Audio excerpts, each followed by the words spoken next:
Effectivement, alors maintenant on peut dire, on va faire un peu comme les Césars. On peut annoncer que le 33e Cival est lancé, puisque voilà, l'inauguration vient d'être faite. Et je remercie effectivement Madame la Présidente, chère Christelle, d'être avec nous. Je le dis parce que je te l'ai dit aussi en aparté, tu avais promis de venir. C'était vu au Salon de l'Agriculture, tu es venu. Moi j'aime les élus qui tiennent leurs promesses. Christophe, cher Christophe, toi tu es un habitué. Et je vois que tu vends Cival bientôt mieux que le président du Cival, donc je suis un peu jaloux, mais voilà, très bien. Avec ce petit trait d'humour, merci à tous effectivement d'être présents pour ce 33e salon. Et comme on a pu le voir, et effectivement encore un salon, je pense, de bonne position dans le domaine du végétal spécialisé. Et merci d'être venu. Il y a encore une nouveauté, puisque c'est aussi en 2019, on va faire 2 inaugurations. Donc là, une effectivement officielle, et encore une fois, je vous remercie d'être présents tous les deux.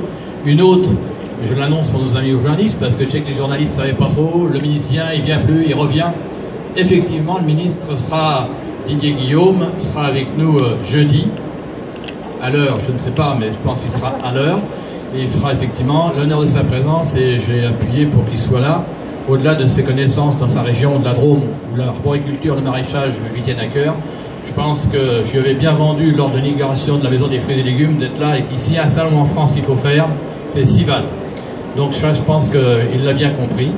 Donc cette 33e édition, je pense, sera encore à la hauteur de l'espérance, de toujours et de l'espoir, de ceux qui animent Cival tout le long de l'année. Parce que c'est vrai, on est sur les feux de la rampe là, pendant 3 jours, mais je tenais à remercier le comité qui se réunit fréquemment, quasiment tous les mois, pour préparer ce bel événement. Je le dis tous les ans, mais c'est une histoire collective de tous les acteurs du végétal qui se mettent autour de la table, et ça c'est important. Vous savez comme moi, je tiens à cœur de cet esprit du collectif, et qu'on fait fi un peu de nos tendances, quelles qu'elles soient, de nos institutions, et de travailler pour Cival, de ce très beau salon, qui aujourd'hui, on nous envie, aux 4 coins de la planète, puisqu'on a cette ambition de développer Cival à l'international. Je crois que d'ailleurs un des présidents italien de McFruit est avec nous, et je leur remercie d'être là, et on se voit tout à l'heure pour aller un petit peu plus loin dans ce partenariat de salon, parce que là aussi je pense qu'il y a une dynamique à gagner en termes de salon. Je sais que McFruit n'a plus à rougir, puisqu'il est effectivement quasiment du double en Italie que ce salon ici Cival. Vous voyez comme quoi le président j'ai de l'ambition, hein. On est capable d'aller aussi haut et d'être aussi que les Italiens, hein, de faire des choses effectivement en Anjou et au-delà. Et ça, c'est ce partenariat au niveau de l'international que je voulais accentuer, parce que je pense que le rayonnement de notre savoir-faire des entreprises que vous avez pu voir, presque 700 entreprises qui nous sont fidèles, et qu'on veut augmenter aussi d'ailleurs ce périmètre en termes d'accueil dans les années futures, et bien d'avoir ce rayonnement qui dépasse l'Anjou, qui dépasse les territoires des Pays de la Loire, et même qui dépasse la France. C'est l'ambition que j'en ai et que je sais que vous portez.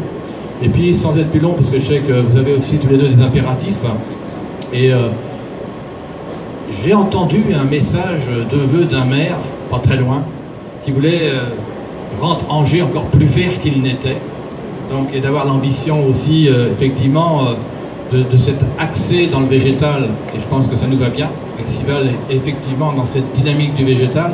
Parce qu'on a un challenge qu'il ne faut pas louper, et Christophe, tu le répètes, mais je pense que les Pays de la Loire se sont associés de ce challenge de 2022 où on sera vraiment l'Olympiade du végétal, et qu'il faut qu'on soit à la hauteur. Donc il faut qu'on se prépare. Là, c'est cette dynamique où Cival, effectivement, sera acteur avec DG Police comme partenaire incontournable, et merci Yves, hein, de nous aider dans cette démarche, et de tous les acteurs qui se sont rassemblés là. Je pense que c'est un véritable challenge qu'il ne faut pas louper. Et quand, Christophe, tu disais tout à l'heure en aparté que quand les gens qui vont débarquer du monde entier en 2022, il faut qu'on leur en mette plein la vue. Mais en leur mettre plein la vue, effectivement, c'est aussi d'être responsable. Il ne suffit pas, effectivement, d'avoir que des mots, et d'être rentré dans le concret, et de voir toutes ces dynamiques du végétal, et que de toute façon, le seul lieu au monde qu'il faut visiter, au-delà du Cival et d'Angers, de tout son savoir-faire et de la région des Pays de la Loire, on veut vraiment devenir incontournable. Moi, c'est le challenge que je me pose pour les mois et les années à venir. Et encore, merci d'être avec nous, hein, de nous aider dans cette démarche-là. Mais je sais que tu vas en dire un peu plus au niveau de la région Et merci Christophe de nous accompagner depuis ces nombreuses années.